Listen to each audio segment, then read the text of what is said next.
question, and it concerns Libya. The controversy over what happened there continues. 4 Americans are dead, including an American ambassador. Questions remain.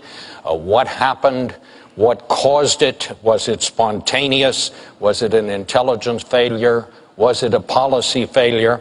Was there an attempt to mislead people about what really happened? Governor Romney, you said this was an example of an American policy in the Middle East that is unraveling before our very eyes.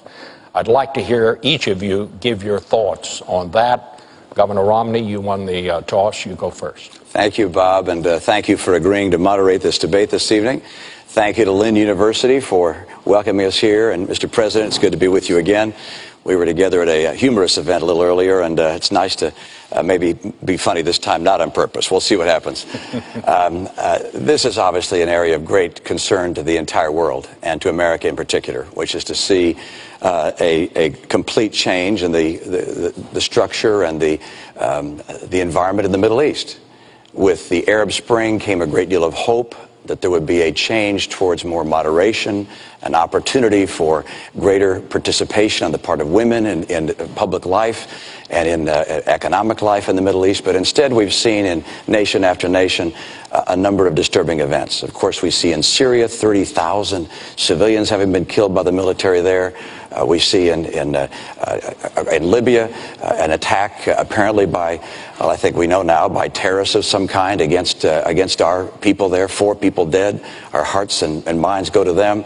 Mali has been taken over, the northern part of Mali, by al-Qaeda type individuals.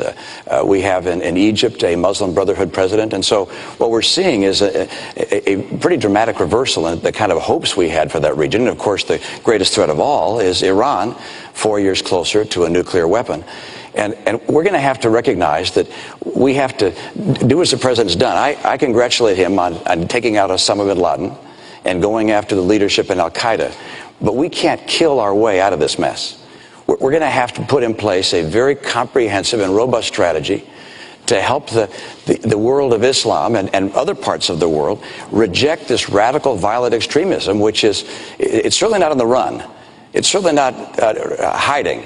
This is a group that is now involved in 10 or 12 countries, and it presents an enormous threat to our friends, to the world, to America long term, and we must have a comprehensive strategy to help reject this kind of extremism.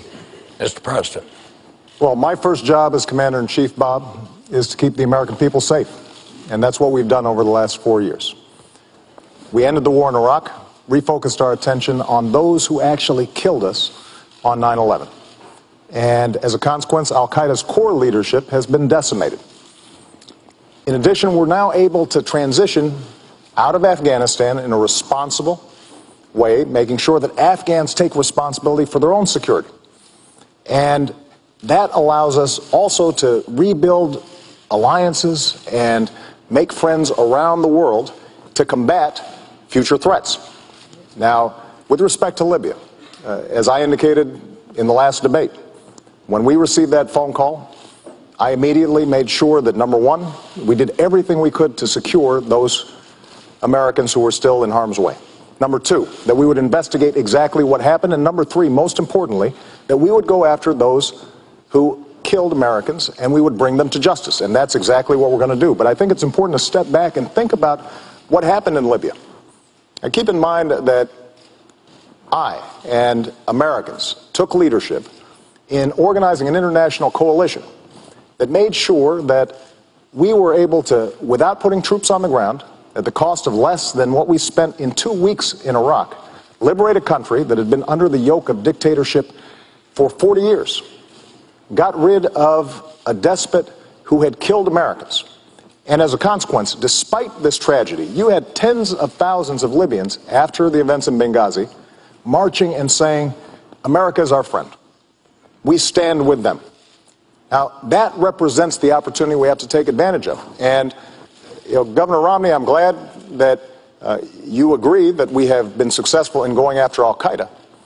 But I have to tell you that your strategy previously has been one that has been all over the map and is not designed to keep Americans safe or to build on the opportunities that exist in the Middle East.